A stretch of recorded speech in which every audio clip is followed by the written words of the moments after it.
6 minutes viager vous est présenté par Célestina Formation, spécialiste de la formation des professionnels du patrimoine, certifié Calliope, premier organisme en France à proposer une formation diplômante et certifiante sur les techniques de vente en viager. Plus d'infos sur célestina-formation.fr. Bonjour et bienvenue dans ce nouvel épisode du podcast 6 minutes viager. Je suis Marc Ezrati, je suis avec Brigitte Courjon.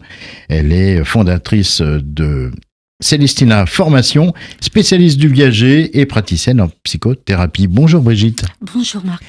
Brigitte, vous dites souvent qu'on ne vend pas juste un bien, mais un repère de vie. Que se joue-t-il à ce moment-là ? Ça reste une transaction si on regarde purement au niveau de la loi Gay et de ce qu'on apprend quand on est agent immobilier. Seulement le viager, c'est bien au-delà de ça, puisque là, dans ce fait, on va avoir une personne âgée qui va rester vivre chez elle en grande majorité. Et donc, ça change tout dans la relation de l'acquisition de ce bien. L'acheteur, lui, va effectivement acheter un bien qui ne va pas habiter tout de suite. Là, on a une personne âgée qui veut surtout pas que ça se sache qu'il a vendu. Donc, signe extérieur, absolument aucun repère. Il faut pas que la voiture de l'agent immobilier soit siglée avec viager et garée devant chez lui, puisque là, c'est au loup.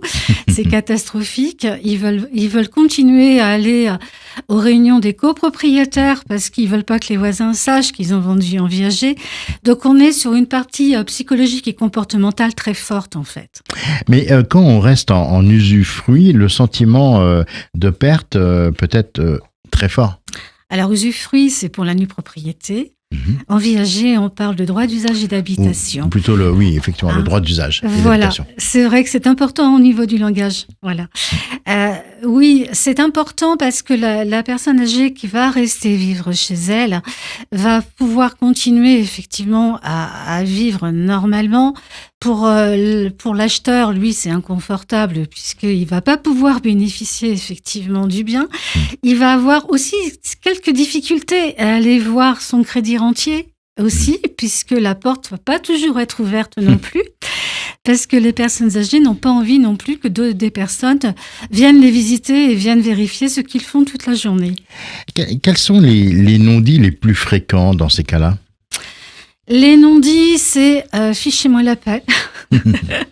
C'est fichez-moi la paix. Moi, je vends mon bien effectivement pour plein de raisons, même si en majorité c'est parce qu'il y a des problèmes financiers. On va pas se voiler la face. Mais quelque part, c'est les non-dits, c'est je ne veux pas qu'on vienne effectivement s'immiscer dans ma vie.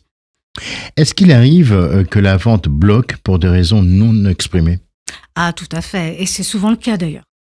C'est souvent le cas. Et c'est pour ça que les rendez-vous doivent être plus longs, puisque la partie comportementale dans la vente en viager est très, très importante. Et c'est pour ça que moi, dans ma formation, j'y inclus une journée entière.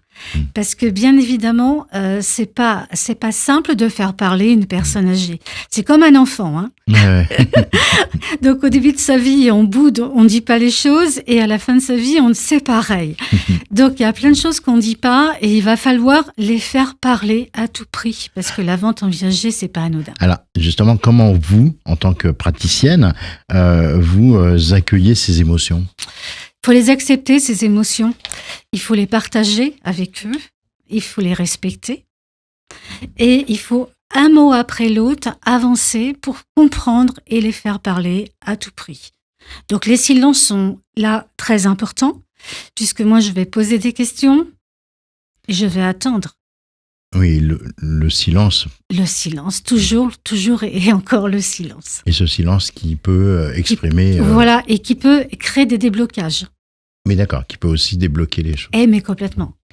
Et pourquoi est-ce essentiel de les faire émerger avant de signer ? Parce que c'est pas au moment de la signature chez le notaire qu'il va falloir se poser les questions. Et pour eux, ça peut être très, très, très bloquant. Ils vont être en panique. Si on n'a pas sorti tout ce qui devait sortir, si vous n'avez pas sorti toutes les peurs, toutes les inquiétudes, toutes les non-dits, les non-réponses aux différentes questions. Ça veut dire que le moment de signer chez le notaire va être une épreuve supplémentaire pour eux. Complètement. Prendre le stylo et signer. Et signer, oui, s'engager du coup. S'engager. Donc le grand saut, c'est là qu'on va le faire. C'est très compliqué si vous on les n'a pas. préparez à ça. Ah mais oui, non mais voilà, faut les accompagner. Faut les accompagner. Il faut leur expliquer ce qui va se passer et il faut être là pour eux. Merci beaucoup Brigitte pour cet échange. On se retrouve très prochainement pour un nouvel épisode de 6 minutes viager. À très vite. À très vite. 6 minutes viager vous a été présenté par Célestina Formation, spécialiste de la formation des professionnels du patrimoine, certifié Calliope, premier organisme en France à proposer une formation diplômante et certifiante sur les techniques de vente en viager. Plus d'infos sur célestina-formation.fr.